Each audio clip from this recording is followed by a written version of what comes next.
The Holocaust in Transnistria, giving voice to a silent history. Between 1933 and 1945, the Nazis and their collaborators persecuted and murdered 6 million Jews and millions of other innocent victims in what is known as the Holocaust, the intentional organized plan to annihilate all the Jewish people in Europe. The Nazis also killed 500,000 Roma and at least 275,000 people with disabilities. The Holocaust targeted Jews across the entire continent of Europe, but public attention has often focused on the victims of Poland and Western Europe, where the largest number of Jews were killed. Less attention is often given in America to the way the Holocaust unfolded in Eastern Europe. Due to the lack of sources until recent years, direct efforts under communist rule to hide details and language barriers. However, scholarships in the past 2 decades has highlighted one area, Transnistria, as a shocking center of Holocaust atrocities. In the years between 1941 and 1943, as many as 300,000 Jews were murdered in this narrow swath of land between the Bug and the Dniester rivers in what is today Ukraine. Odessa was the largest city in the area that would become Transnistria, one of the most important cities in the Ukraine.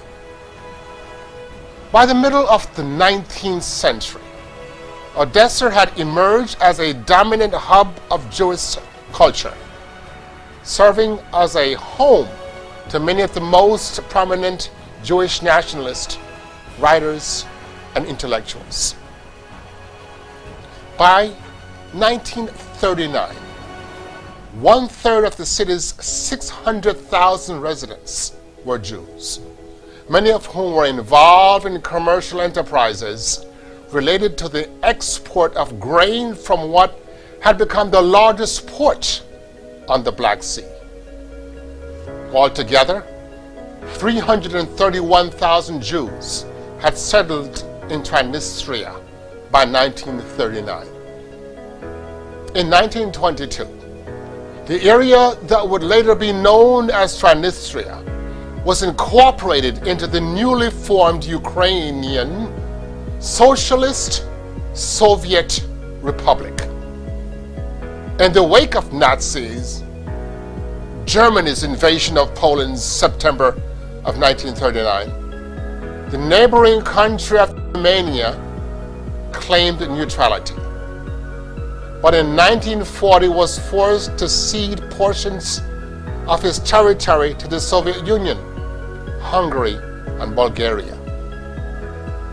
Drawing on that humiliation, right-wing revolutionary forces gained power in Romania, imposing a policy of harsh anti-Semitic persecution and forging alliance with the Nazi Germany.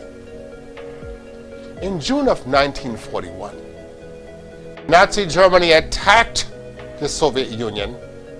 Romanian forces took revenge for the earlier loss of territory and joined the invasion.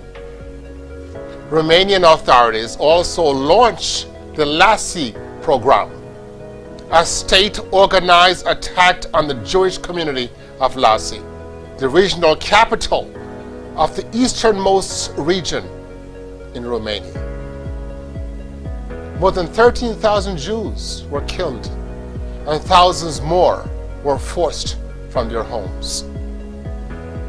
After the conquest of Western Ukraine by German and Romanian troops in July and August of 1941, Romania retook the land that had been ceded to the Soviets 1 year earlier and annexed the territory between the Dniester and Bug rivers.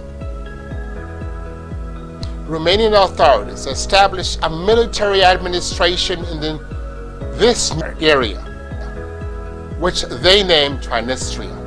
Trans meaning beyond, Nistria for the Romanian name of the Dniester River. The Romanian army and the police, both on their own initiative, with the support of German SS police units, murdered between 45,000 and 60,000 Jews in the reclaimed territories of Bukovina and Serbia. They then herded the surviving Jews into ghettos and conscripted them into forced labor. Between July and December of 1941, those Jews still alive in those regions were deported to camps and ghettos across the Dniester River in Transnistria. Many deportees died en route to Transnistria, either jammed into cattle cars without food or water, or marched by foot in the severe winter cold. Those Jews that made it to Transnistria were forced into the camps and ghettos run by the Romanian authorities and police and made to do back-breaking labor. But in 1941, Romanian authorities established ghettos and concentration camps in all 13 districts of Transnistria. In the Galter district, approximately 100 miles north of Odessa, 54,000 Jews were sent to the camp in Bogdanovka, 4,000 to the Ankamichrikya camp, and 18,000 to the Mithgevacha camp. The crowding in Bogdanovka forced Jews to find shelter in barns, pigsties, and whatever other structures were available. When typhus broke out in Bogdanovka, and in the middle of December, Nazi advisors and the Romanian administrators decided to kill all the Jews in the camp. The mass murder started on December 21st, 1941, and was undertaken by a mixture of Romanian soldiers, Ukrainian police, and local civilians. Approximately 5,000 sick and disabled prisoners were locked into 2 stables, which were then burned down. The rest of the prisoners were marched in groups of 300 to 400 to the Bug River, where they were shot or killed with hand grenades. The killing continued for 4 days until a temporary halt was ordered on Christmas Eve. The massacre began again on December 28th. All 54,000 Jews in Bogdanovka camp were murdered in the span of 2 weeks. The mass murder in Bogdanovka, while the largest in Transnistria, was only one of the number of massacres held in this small region. One of the largest slaughters of civilians during World War II took place in Odessa, which finally fell to the German and Romanian military in October 16th of 1941, after holding out for longer than the surrounding areas. The exasperated Romanian army vented its frustration on the Jews in the city. Of the 70,000 to 120,000 Jews who had failed to evacuate with the Russians, 8,000 were killed in the first few days after the city was retaken by the Romanian troops. By the end of the month, German and Romanian forces had killed at least 25,000 Jews in Odessa. The Jews who survived the initial massacre in Odessa were marched or deported to camps in other parts of Transnistria. Most were dead within a year. The situation was repeated all over Transnistria. For instance, in Brozvavka district, north of Odessa, a total of 31,000 Jews were transferred to German authorities. By the end of 1942, all had been murdered.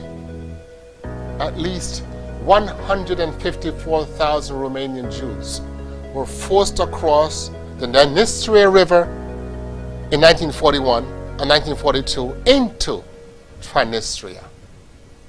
Less than 50,000 remained alive in 1943. 30,000 Jews were killed in Odessa, while 31,000 Jews were killed in Brozvavka. 75,000 were killed in Golta. And scholars now estimate that close to 120,000 Romanian Jews died in Transnistria, along with 180,000 indigenous Jews. Jews resisted. They resisted during the deportation to Transnistria while imprisoned in the various camps.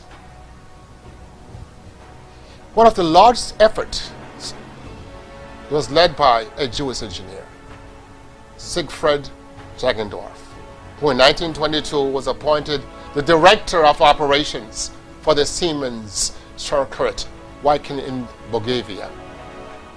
On October 12 of 1941, Jagendorf and the other 8,000 Jewish residents of Szczeciewicz, where he lived, were told they had to leave Romania with only 24-hour notice. They were instructed to gather at the train station the following morning, when they would be taken to an undesignated destination.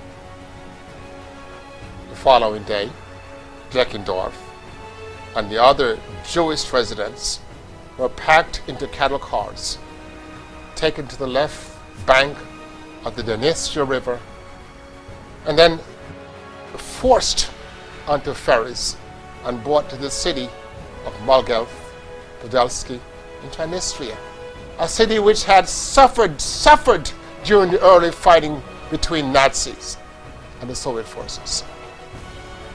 Recognizing that his engineering skills, along with a large pool of Jewish workers, could provide useful services to the city's prefect, Jagendorf offered to repair the city's power plant and restore electricity and running water to the city.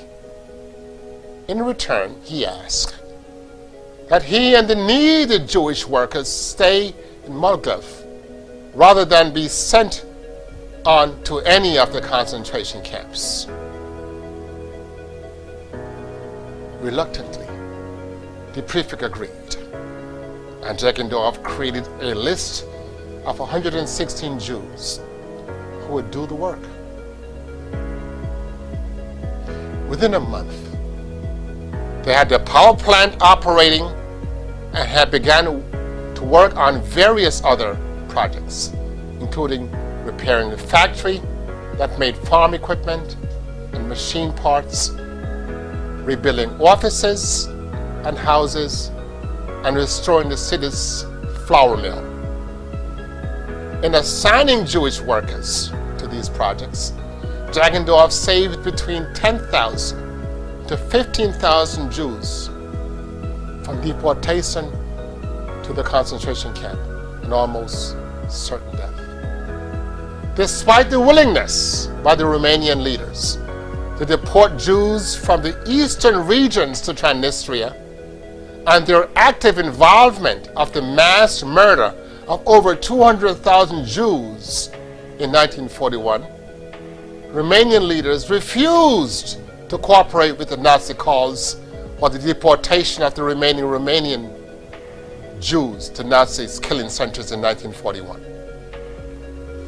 By the fall of 1942, a combination of factors, including German defeat at the Battle of Stalingrad, the need for Jewish laborers, and the changing tide of the war, led the Romanian dictator Ion Antonescu to halt all further deportation. Beginning in December of that year, Antonescu even began to repatriate the Romanian Jews who had been deported to Transnistria. By then, however, only one-third of the deported Romanian Jews in Transnistria remain alive. In August of 1944, after the Red Army had regained control of the area, the former Romanian king Michael I ousted Ion Antonescu from power, declared an immediate ceasefire with the Soviet Union, and changed sides so that the Romanians joined the forces with the Allies. In the wake of the war, the government of Romania held a series of trials which found more than 600 people guilty for war crimes in Romania. Ion Antonescu and 3 other leaders from his government were executed. Hundreds of others were given lengthy prison sentences, although some were later commuted. In hindsight, the decision that halted the deportation of Romanian Jews in 1942 and the later change in power came too late to save the 300,000 Jews who had been murdered in Transnistria. 300,000. Almost as many Jews were killed in Transnistria as in the killing centers of Sobibor and Telsminio combined. More Jews were murdered in Bogdanovka than in Babi Yar. But despite the scale of the killing in this one narrow swath of land, there is little public awareness of the horrors of the Holocaust in Transnistria. Public attraction has focused instead on the industrialized murder at the 6 Nazi killing centers where memorials were established in the immediate aftermath of the war. The fact that archival records in the Soviet Union were closed to Western scholars during the Cold War further hindered the study of the Holocaust in Romania and the Ukraine. The Soviet narrative, which de-emphasized Jewish victims and highlighted the dangers of fascism, is one more reason that the events in Transnistria were ignored.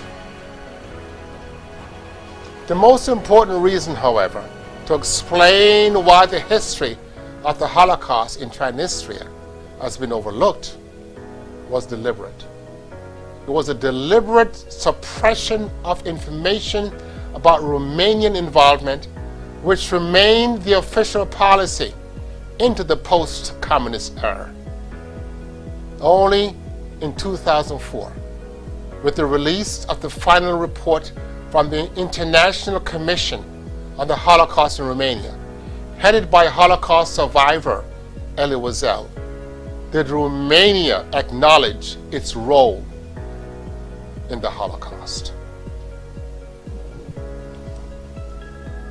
In the wake of the Wiesel report, Historians has looked further or closely at the events in Romanian and the Western Ukraine. New books, memorials, exhibitions like this one seek to restore Transnistria to the historical record.